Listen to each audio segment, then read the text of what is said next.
The Hawaiian Comedian presents. I've been doing comedy for over 23 years. And I've been on the road. I've been in different cities. I've been different things like that. We're here to talk about everything, man. The topics you talk about with your friends, your family, questions you got for us. Twitty in the city. Aloha.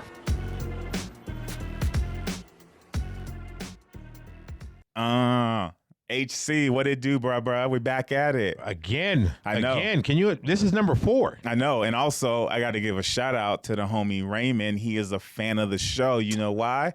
He likes, he's subscribing, he get in the comments. But this fresh cut right here, gotta get that camera. We gotta get a close Looking up. clean. Yeah, he cleaned me up good. I can't, when you're on a camera, I feel like you can't be looking rough. I feel like there's that one person just waiting. You know, and I felt that in the first 3 episodes.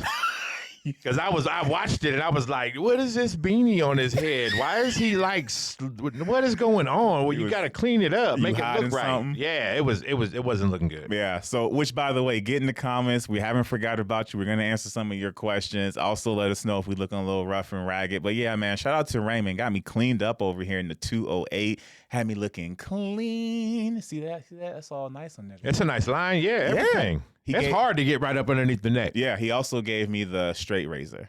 So not the clippers, the actual razor. So yeah, these lines is clean. Okay. Yeah. And for some of y'all that are watching right now, I know you guys are probably like, why is he like looking like he's swallowing the microphone? I'm just let you know, I'm a little self-conscious about my teeth. I have a couple of teeth missing in the front, but I'm getting the work done here. Oh, he's about to be. It's about to be a whole new grill in there. So we will know. Yeah. When you see me put my head. Yeah. Oh, you're gonna definitely know. The minute I get some new teeth in this head, everybody gonna know. That microphone gonna be down to his stomach. The intro might be different. Like, it just might be just me smiling. Like, that's all it's gonna be. Because I'm gonna be proud of that. No words, no music. Nothing. Just hi. Oh, that's funny. All right, let me get into business, man. Based on the last episode, we talked about, I don't even know how we got on it, but I promised we were gonna talk about it. Childhood traumas, but they're not like bad traumas. I want to talk about traumas that are like habits or things growing up. So like that are stuck with you. Like cultural tradition wise, or like cultural tradition, or just like hobbies that you got your own house or apartment that if you didn't do it, you can hear your parent or that auntie like in your ear. Oh yeah. Like before you even step out. I give you a perfect example. For me, no dishes in the sink. Like if there is a single dish in the sink, rest in peace to my mom, love you, but I can just hear her from the kitchen all the way up into my room. Who left this fork in the sink? I can't do it. I can't have not one dish in the sink. So even like these things carried on to where you are as an adult today. Yes. So you're still doing this. 32 years old, I will put a cup in the sink, and I'll even try to be like bold about it. I'll be like, yeah, man, forget you, mom. I'm an adult. I'm going to leave that cup in there. And like 5 seconds later in my head, I hear you better go put that cup in the dishwasher. This is set so much into your, who you are, that you actually check yourself. Yes. I try to actually go against it, and I fail. Even though my mom is not in my house, doesn't run the house, I can hear that. Like, I got a list. Is there any of them that come to mind for you? I feel like there's one I'm getting ready to say that also clicks with you. Go ahead. Shoes off at the door. Man, that's 100%. 100%. In fact, like, this is a nice studio that we do this podcast in. Yeah.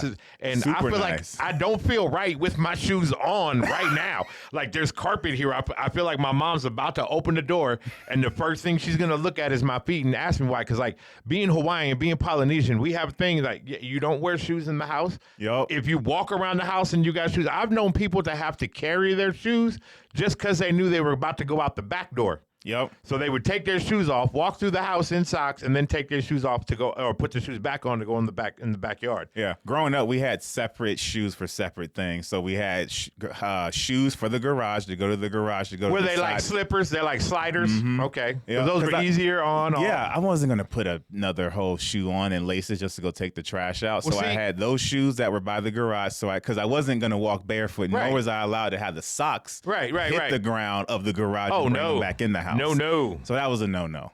Yeah, that's seeing like Hawaiians, like we have slippers. We have slippers everywhere. Now I shouldn't say slippers because we say it with an A, not with an ER. We take off the ER, we add the A. Slipper. It becomes slipper. Like if you say slipper, that's people in Hawaii know that, okay, that's what he's talking about. It also sounds more like, that almost sounds like not seductive, but like formal. Yes. Like it's a slipper. Slipper. Yeah. Yes. Some people say thong. Some people say flip-flops. Like, we don't say that at all. We say slipper. If you say slipper to somebody local, they might look at you and be like, he knows something. Like, he knows. But, like, it's like that. It does go with, like, the lingo of how we talk and speak. Like, when you first sat down, you said auntie. Yeah. See, back home, it's auntie. For really? Us. Yeah, we say auntie. And I know some of my other folks that are from the other side of the continent, like, when they're on one side of the East Coast, on the West Coast, I've noticed how people call their relatives by different ways. Auntie. Well, even in my culture, auntie and auntie also distinguish. Auntie is the one that's more like she just has a clean house. Mm-hmm. Auntie is the one that can cook. So auntie is like, oh yeah, she comes over, she'll take care of the house. But auntie, that's the one that can cook and get down in the kitchen. Now, like auntie is the one you wanted to cook out always. Now it wasn't crazy that you said it, but you said that you checked yourself, your own self, from doing certain things. Oh yeah. Do you check others to fall in line with the same type of traditions that you had? Oh, 100%. If it's in my house, yeah. There's a standard. If I'm at somebody else's house, I do my own thing unless they're like, no. Okay. So like when I go to somebody else's house, I take my shoes off. Even if they're like, don't worry about it. I'm like, nope, because I'm not trying to have my mom in my ear the whole time I'm here or regretting having them on. Now let me ask you this.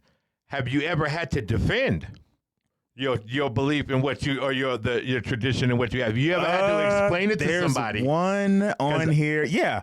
So this goes into the next one. Cleaning dishes before they go into the dishwasher. I've had to defend that because first of all, had a dishwasher, didn't start using it until, what are we in, 2025 now? So 9 years ago. I didn't start using the dishwasher until 8-9 years ago. It was always an extra cabinet growing up.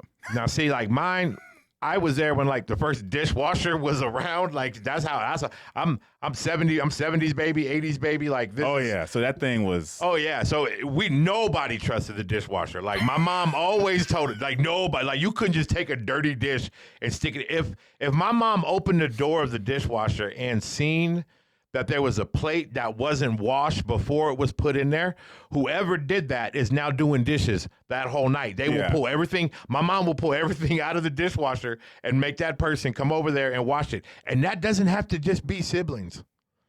Like my mom would punish me. She would punish my friends. Well, yeah, for the same thing. Yeah.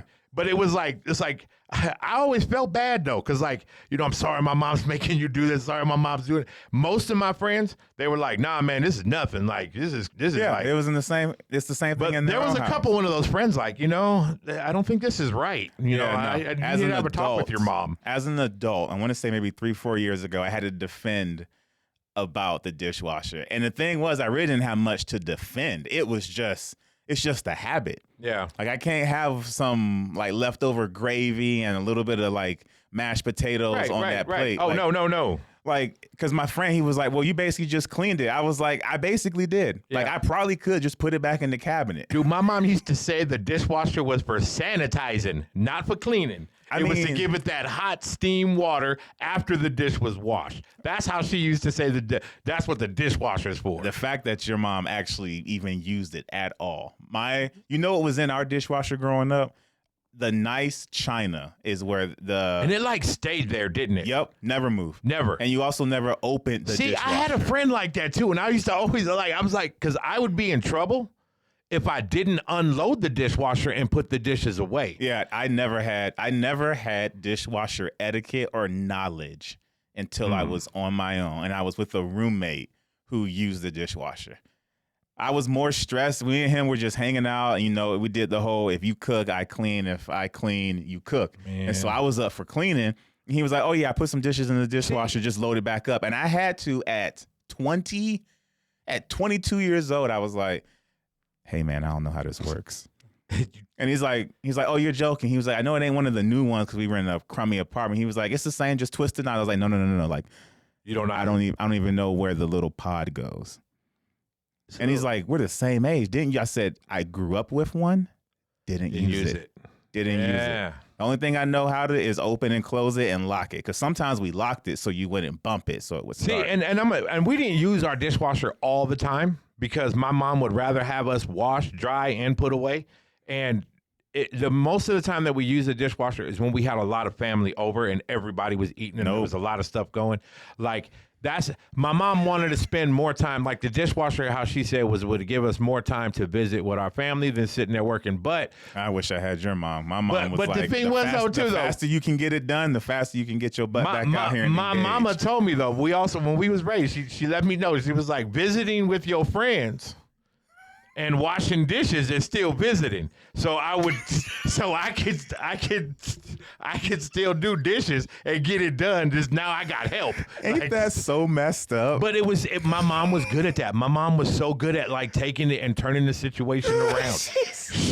She could turn it around. Like she could be like, I'd be like, Mom, I'm trying to visit with them. You can visit with them. He can dry while you wash. Like that's how it was. And HC? You know what's funny? Oh, it worked. Bro, I can see you. I can picture younger HC like talking to his mom like, boom, I got her. And then she hits you with that. Yeah. And in your brain, you're like, here's a rip. Nothing. Damn, that actually mind blank. It still works. Yep. It still works. I had to defend one time, but like, cause my kids, we have a thing about anybody that's older than us in this Polynesian culture. Yeah. Anybody that's older than us is either our uncle or our auntie, no matter what. Okay. So when I grew up, all my dad's friends were all my uncles. All my mom's friends were all my aunties. When they were together, whatever, like my Uncle Gary and my Auntie Em, when they came down, like they weren't my real uncle and auntie, but because that I've known them, they were older, they were fans of the family, close friends of the family. Yeah. That's my uncles. Their kids become my cousin. I always tell you about my cousin Gary that I'm playing chess with. Yeah. That's how him and I, we've been together because his mom, my mom were best friends. We were born same time, all that. So like I've known that cat almost my whole life. That's the only dude on this planet that knows everything about me. But, well, so that takes me to the next thing. So is calling everybody, I'm going to say it wrong for you, auntie and uncle, is that equivalent to being, like for me, the next thing on my list was no matter who it is, if they're older than you, it's yes, sir, no, sir, yes, ma'am, no, equivalent, ma'am. yes. So that's the equivalent. Yeah, because when we call somebody uncle or auntie, we're looking at them as our elders. We're looking at them as our elders. So when we say, and then when you say uncle or auntie, there's either a yes or a no in the front of that. Nothing else, not a what, huh, what you say, auntie? No, that stuff would get you smacked. Yeah. When you could get smacked. Back in the day, anybody could smack you. Oh. Anybody. Friends, parents, nobody. It don't matter. Anybody could smack you. No kid was safe. Especially me growing up, you was never safe. There was never that one parent that you could slack off with. No, none. And they all talked to each other, too. So it was like everybody knew exactly what they was doing. I remember that parents used to actually watch out for other parents.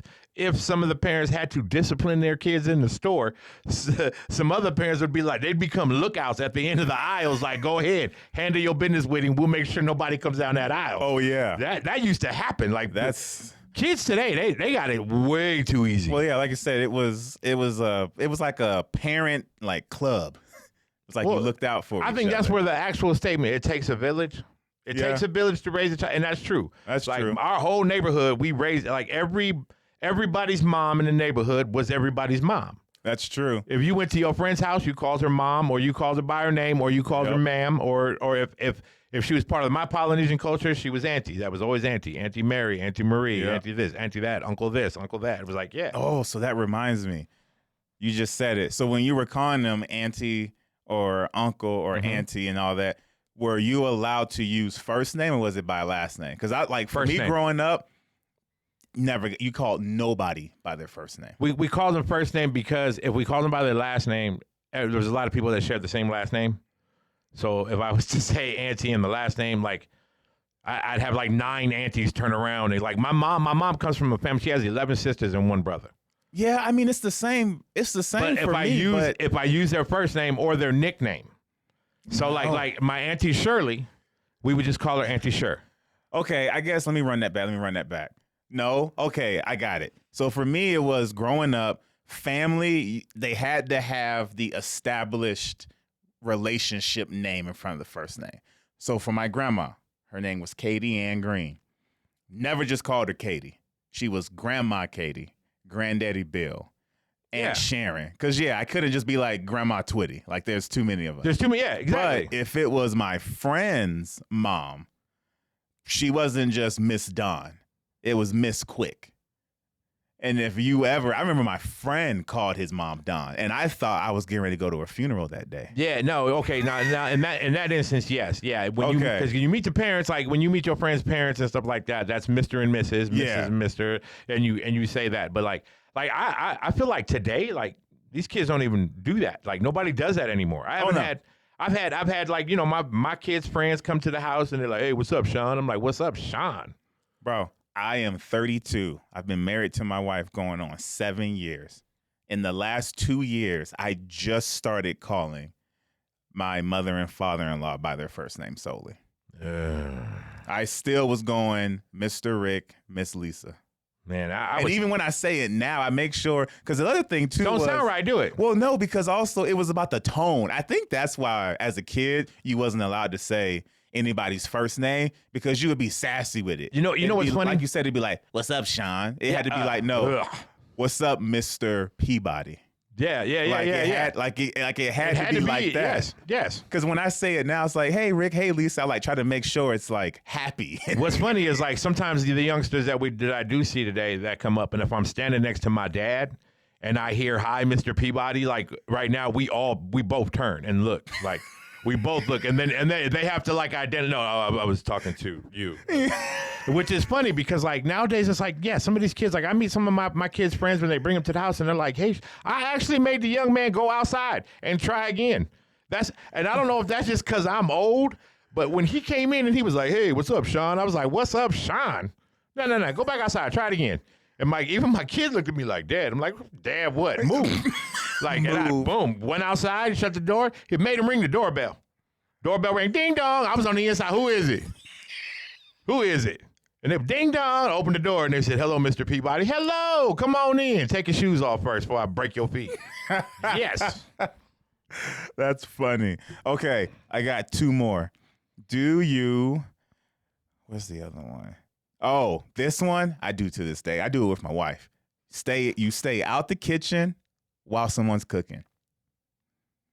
Like you don't go in the kitchen while someone's cooking. Well, how do they say it? Too many chefs in the kitchen. Yeah, but you're not even trying to help. That was just the rule. Like for Thanksgiving, my grandma Katie, you got to the house, you was only allowed in the kitchen to say, "Hey, Grandma Katie," and drop off your dish, and then you had to beeline it out. Okay, now if I walk into the kitchen and I check out the lineup. Now, what I mean by the lineup is who's first string in here that's moving the pots and pans. Hold on. Who's doing it, right? If I see moms, if I see aunties, if I see grandmas, I shut my mouth. I ain't saying nothing. I'm just waiting for what pops up on the plate later on. And I just keep walking by the kitchen. Now, if it's one of my kids in the kitchen, if it's something like that, I don't know. It's just something in me where I'm going in and I know I'm not supposed to be in there, and I know I'm not told to be in there, but this is one of my kids. But you know what, Elsie? That's not fair because it's not. It's yours. No, it's totally not. Because my mom, she did that before she passed one time she came over, but my grandma still does that. It's because y'all the ones that made the rule up, so you almost got like the trump card. You can do that to us, but we couldn't do that to you. Because same way. I knew my grandma was in the kitchen because when we was at her house, she was always cooking. So yeah, you dropped off something, you bounced. If my mom was in the kitchen, you say, hi, Mom, how was your day at school? Good. And I go upstairs, get clean, get ready for food. That's right. I can't go get no water, can't go get no Kool-Aid, no nothing. My mouth had to stay dry until it was dinner time. I do it with my wife. I mean, I'll go in the kitchen because I'm thirsty and it's my house, but I'm like in there like quick. Like I don't want to be in her way. Man, I feel like you're like... You gotta like draw a map and like ease your way, and are you sneaking into the kitchen every time? Why? It's your kitchen. But that's just how I totally get it. I get it. But like my wife would never hit me, but I have gotten too many flicks on the forehead and too many backhands from mom and grandma. I'm like, if you are in the kitchen and you are of equal status, which is my wife, or older than me, like you said, that whole being elderly. I don't get in the kitchen. I didn't just like jump in the kitchen and just bug. You know what I mean? Like I didn't bug. Like I went in there and I asked to learn So like when I would come in there, my mom would be like, all right, you making rice. Yeah. This is what you're making. Stay in this side right here. And I wouldn't cross over. I wouldn't do anything. But yeah, it's like I know tradition and then I know new school. Like when new school comes in there, I got to be in the kitchen. I'm the one flicking. I'm the one smacking. That's not fair because you were. But yeah, no. It is fair because when you get older, it's going to pass on again. It's going to happen. You're probably right. I'm telling you. Yeah, I don't like it because when my mom came in my kitchen, she was like, and we didn't like it, and we didn't like it. You probably right. It's just reciprocating how you felt. It's like I now have the power because my mom, she'd be like, "Moo, go sit down," and I was like, "I was supposed to be cooking you dinner." She's like, "Yeah, but you're doing it wrong. You're doing it wrong. Yep, you're cooking the macaroni too long. Something is wrong. You didn't add enough. You didn't add enough of this. You didn't add enough of that. Yeah. Oh yeah. But yeah, I wouldn't say either. I'm not scared in my own kitchen. I think I learned you respect who's in there. Okay. And it is their space. Okay. Like it is their space for that time. If you are thirsty, first of all, you shouldn't be hungry because you need to wait. Whose kitchen? As far as when you walking in there when they cooking, like if somebody is cooking in your kitchen. No, it's my kitchen. So you can go in there and mess with them. Yeah, that's my house. But if it's aside from my wife, if it's my house and my wife is in the kitchen. Yeah. Anybody else, I can walk in there whenever. Do you make sure nobody else goes in the kitchen with wipers and you like, hey, don't cross that line? Yep, 100%.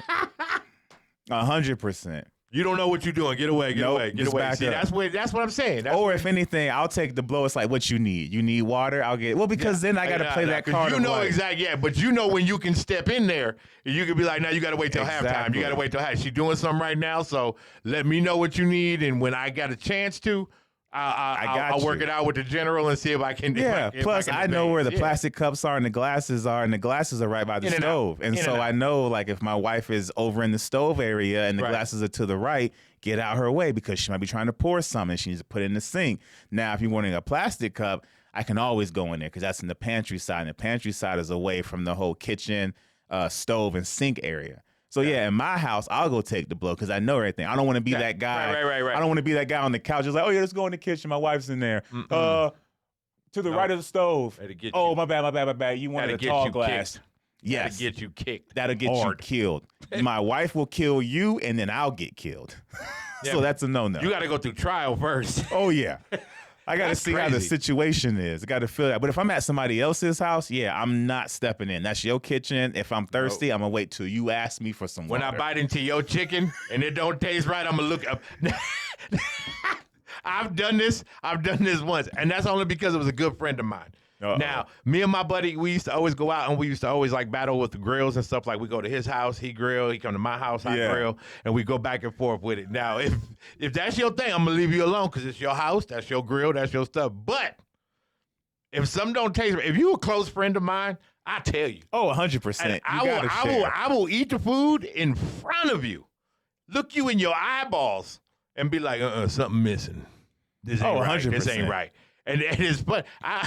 I was the taste tester of everybody. That's when I know you look at me now, but I used to be 343 pounds. I still can't believe that. I didn't meet you at 300. Nope. I started to lose weight, but when I was big, I was the guy that was a taste tester for everybody's barbecue. Before anybody got, they was like, where Big P at? Hey P, come over here and try this. That's funny. Okay, last one, and then I don't know. We'll just keep going if you got another one. But this one for me also, clean as you go. So there's two parts to this. Me growing up, and I was the only kid in the house, but I had like 13 cousins and I always had friends over. So growing up for me, it was always, if you're going to leave one room, you got to put it back the way it was. So for me, I have my office, and it's the office, it's the library for me and my wife to read and do stuff. So let's say I'm in there and I've got cups. I took out 2 or 3 books I wanted to read or like look some stuff up on, and I've got the laptop open. If I know I'm done in there and I'm getting ready to go outside or to the garage, I got to put all that back up. It's in my brain that I got to leave that room how I found it. And that's how it was growing up. So if I took every toy out in the toy room and I wanted to go outside with my friends, I had to clean that toy room up before I could go out. Or cleaning as you go, for me, is also still doing the basics. Like Like when I cook or when my wife cooks, we clean as we go. So while something's cooking, I'm cleaning dishes because that also goes back to my one rule. I can't stand dishes in the sink. And I'm also not a dishwasher person. Right. So did you kind of have that same like clean as you go aspect? I feel like being in the military, you kind of had that, which is why I thought of you, HC, because I'm like, he either had it growing up or it got it drilled in him. It's a funny question because this actually moves in degrees, and this is what I mean by that. As a kid, I was ADD, ADHD, I had everything. This was before Ritalin was even on the market yet. In fact, Ritalin just became like brand new to where people were getting it. So like nobody, and my mom didn't want me to be on it. My mom was too scared of like, she didn't want me to be. I had a friend of mine that was on the medicine, and he ended up. He's not here anymore, and and because he had got so depressed, the medicine was like brand new, so my mom wouldn't let me. Instead, she would take away the sugar from me. Now, for me as a kid, I had everything everywhere. Everything was everywhere all the time. Like my mom always yelled at me to clean my room, get all this. But because I was a kid that couldn't stop moving. There was nothing that I had to keep going. Yeah. There was something. One time she locked me in my room, told me I can't leave my room, can't go nowhere. I got to stay in my room. I took everything I owned, including my bed, stood my bed up on its headboard, put it in the middle of the room, and took everything out of my closet, everything out of my drawers and my dressers, everything, and put it all in the center of the room, all the way up to the top of the ceiling. It was bad.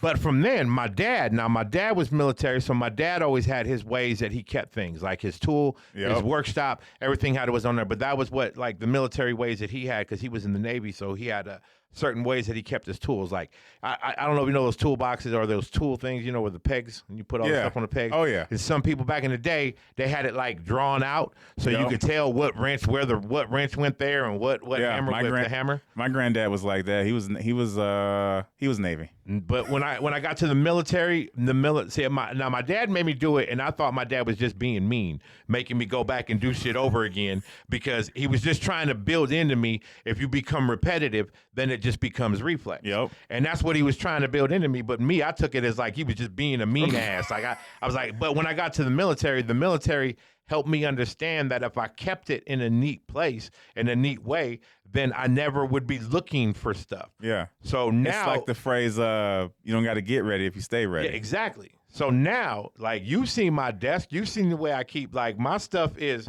meticulous. I actually see, because I didn't know that about you growing up. I see both aspects of the ADHD and being tidy. Yeah. Because you'll switch up how it looks. Yep. But it's also neat. Yes. And then after a while, you're like, I don't like this. So then you switch it again. But it's neat. My kids have actually tried me one time where they went into my bedroom, came out of my bedroom, and they said, we did something in the bedroom. I walked into my bedroom and I said, you turned my remote control around. And they said, how did you know that? And I'm like, that's how meticulous I am with. If I put something there, that way because I'm going to get older, I'm going to start losing my mind. And if I can't remember where I put shit, that's just going to be bad. That's just going to be real bad. Yeah. So I'm like, nah, I need to be meticulous. I know I put it back there. I know it's hanging there. Yeah, I see the degrees. But yeah, those were the ones for me, man.